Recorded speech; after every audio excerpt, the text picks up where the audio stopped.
हुकूमत ने जस्टिस काजी फाइज ईसा केस में सुप्रीम कोर्ट के नजरसानी के फैसले पर नजरसानी की दरख्वास्त दायर कर दी है, मगर रजिस्ट्रार सुप्रीम कोर्ट ने इस दरख्वास्त पर एतराज उठा दिया, जिसके बाद वजारत कानून ने ऐलान किया है कि सुप्रीम कोर्ट के एतराज़ात को दूर करके दोबारा दरख्वास्त दायर की जाएगी। सुप्रीम कोर्ट ने गुज़िश्ता साल जून में जस्टिस काजी फाइज ईसा के खिलाफ रेफरेंस को कलदम करार दिया, मगर FBI को जस्टिस काजी फाइज ईसा की अहलिया के असासों की तहकीकात का हुक्म दे दिया। सुप्रीम कोर्ट के इस फैसले पर नजरसानी की दरख्वास्त दायर की गई, जिस पर रवा साल अप्रैल में फैसला आया और सुप्रीम कोर्ट ने अपने अक्सरियती फैसले में FBI की तहकीकात का हुक्म भी कलदम करार दे दिया। अभी नजरसानी की दरख्वास्तों पर तफसीली फैसला आना बाकी है और आज हुकूमत उस फैसले पर नजरसानी की दरख्वास्त दायर की। हुकूमत ने इस हवाले से वजारत कानून का मौक़िफ़ सामने आया कि जस्टिस काजी फाइज ईसा केस में सुप्रीम कोर्ट के 26 अप्रैल के नजरसानी के फैसले के खिलाफ वफाक ने 25 मई को क्यूरेटिव रिव्यू पटिशन दायर की, जिस पर सुप्रीम कोर्ट के दफ्तर ने कुछ एतराज़ात उठाए हैं। इन एतराज़ात को दूर करने के बाद कानून के मुताबिक दोबारा से दरख्वास्त दायर की जाएगी। सुप्रीम कोर्ट पहले ही नजरसानी केस का फैसला सुना चुकी है, मगर अब हुकूमत चाह रही है कि सुप्रीम कोर्ट नजरसानी के फैसले पर नजरसानी करे। इस हवाले से बात करेंगे जियो न्यूज़ के नुमाइंदा खुसूसी अब्दुल क़य्यूम सिद्दीकी हमारे साथ मौजूद है। सिद्दीकी साहब बहुत शुक्रिया। सिद्दीकी साहब, ज़ाहिर खबरें तो आ रही थी कि ये मामला हुकूमत के लिए अभी तक ख़त्म हुआ नहीं है, कहीं ना कहीं से ये शायद दोबारा आए सामने, मगर इस पटिशन के हवाले से क्या इत्तलात हैं आपके पास, क्या हुकूमत चाह रही है एग्जैक्टली? ये शाजिब साहब, ये बहुत ही दिलचस्प कहानी है कि सारा दिन ये चलती रही और फिर बाद में अब ज़ाहिर है, अब क्योंकि वजारत कानून के स्पोक्स पर्सन की तरफ से ये एक आ गया कि 25 को जो है ये पटिशन प्रेफर की गई थी और 26 की फिर एक तारीख है, वो भी एक कंफ्यूजिंग सी बात है।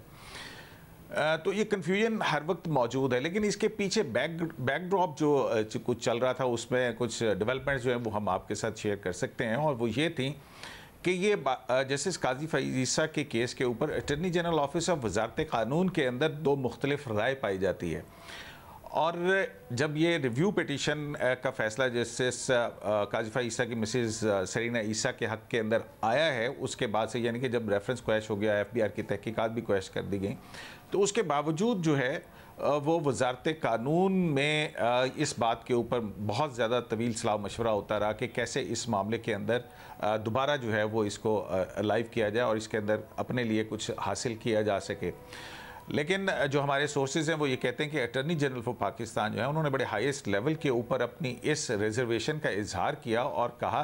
कि जुडिशरी के हवाले से अब इस मामले को हुकूमत को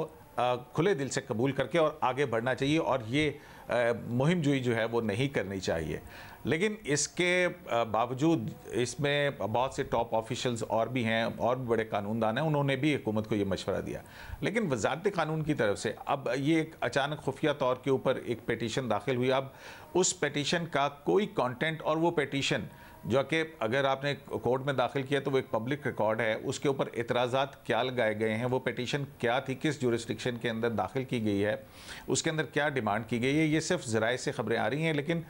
एक ठोस जो हम कोर्ट रिपोर्टिंग के अंदर हमारे पास पिटीशन होती है, उसके ऊपर सारा कुछ होता है कि किसने की,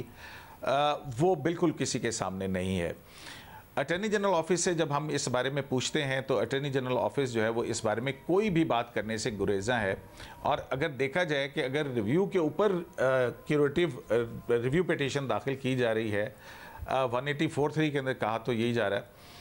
अब उसके अंदर भी बहुत सारी चीज़ें हैं, एक तो नज़रसानी के ऊपर नज़रसानी हो नहीं सकती है, तो फिर किस हवाले से वो क्या ग्राउंड्स हैं जो कि लेने की कोशिश की जा रही है।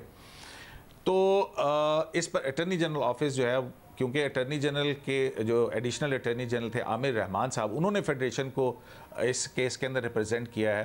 वो उनके इल्म में भी ये बात नहीं है। वजारत कानून से जब हम पूछते हैं, मुतल्लिका जो ज़िम्मेदारान हैं वो भी इस बारे में लाइल्म हैं, और फिर आखिर में एक स्पोक्समैन की तरफ से सिर्फ एक मैसेज आता है।